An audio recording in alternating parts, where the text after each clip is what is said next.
Welcome to the Genius Factory. Enjoy the video. You start by getting the core signal right. Plug a humbucker-equipped guitar into a tube amp or precise amp model. Set the guitar volume around 8 to 9 so the bridge pickup grits without losing clarity, and keep amp gain low to medium to avoid excessive compression. Once done, pull down treble and boost presence modestly to tame harshness. Make sure mids sit forward. This establishes the raw sound you'll sculpt with pedals and playing technique. Next, shape tone with pedals and EQ.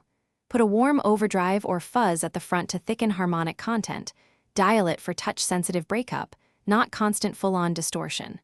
Once the texture is right, add plate or tape-style reverb and a subtle slap echo to recreate room and rhythmic bounce.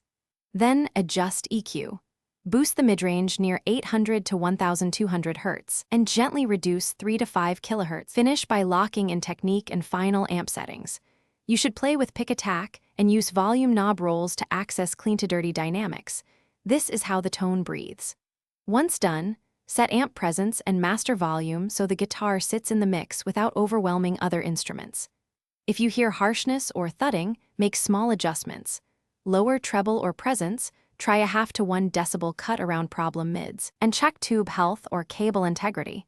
This usually fixes remaining issues. Thanks for watching. If you found this helpful, don't forget to like and subscribe.